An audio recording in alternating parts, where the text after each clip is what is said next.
Hello and welcome again to Money Talks with me, George Pitcher, and a great pleasure to welcome back Edmund Shing, author of the Idle Investor book, and I have my copy now. It's yours. Will you sign it for me afterwards? Absolutely. Now, in your column for us at IB Times UK this week, Ed, you're writing about a guru, Professor Robert or Bob Shiller. Yes. And he's got some fairly frightening Armageddon view of the financial markets, hasn't he? I mean, Bob Shiller recently won the Nobel Prize for Economics. So he knows what he's talking so about. in theory, he knows what he's talking about. At least the Nobel Committee thought he was an expert. And he published a book called Irrational Exuberance back in 2000 and said stocks look a bit expensive. And guess what? That year, they topped out and went down thereafter. Yeah. So actually, he's got quite a good record in picking the tops of bubbles. Yeah. This time around, he's saying not only stocks, but bonds and also property. All three look expensive this time around. Why have they all become so expensive now? Firstly is this action by central banks, so-called quantitative easing, supporting economies in the US and Japan, in Europe and the UK, by actually buying up lots of bonds. So actually, they're buying lots of bonds to support the economy, but it also makes bonds expensive. Right. So partly it's what they're doing, and partly it's our own fault. It's our own fault. People today are more nervous about their financial futures, and so they're saving more.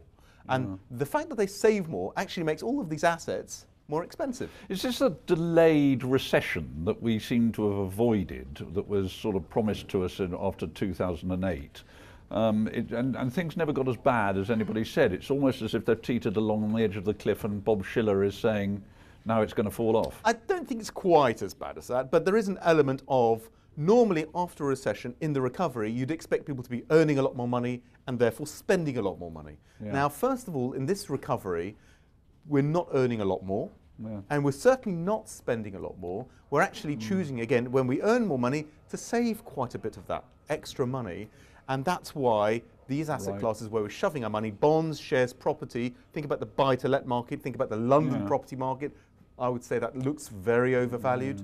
That's where we're sticking our money these days because we're uncertain about our own financial futures. So if it's expensive, though, where should the ordinary investor be putting their money? Presumably getting it out of investments and keeping it in cash. Well, cash is even worse, though, George, Yeah, because think about it. There's no cash interest savings on that. rates, you're lucky, you get 1.4%. That's your lot, which is a historic low. So even in cash, it's pretty, exactly. So there's nowhere to go. You've got to look around a bit. But I found three areas which I think could be interesting.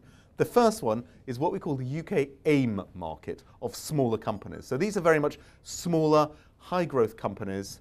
And as a group, they've actually not done as well as the FTSE 100 over the last year or so, but they are starting to pick up now. So I think that these smaller companies are one area, and I recommend in the article a fund which invests heavily in that area. What's the name of that fund? It's the Diverse Income Trust. Okay, catchy name. Number two, Japan, Japanese stocks. Right. Japanese stocks have been doing really, really well, but when you look at the valuation, they still look cheap versus other stock markets and versus their own history. Well, they've had a long way to come back, haven't they? Now's the time still. And the last one, if you like China, and remember Chinese stocks have done really, really well this year, but you like the story, you don't want to pay the valuation, look instead to Hong Kong, which is the little brother, part of China, but has a lot of banks like HSBC, has conglomerates and property companies, and is far, far cheaper as a group of stocks than the Chinese stock market. So there you have it. Look east and look at those AIM quoted stocks. Thank you very much, Ed. Look forward to seeing you again. And thank you all for watching Money Talks. See you again.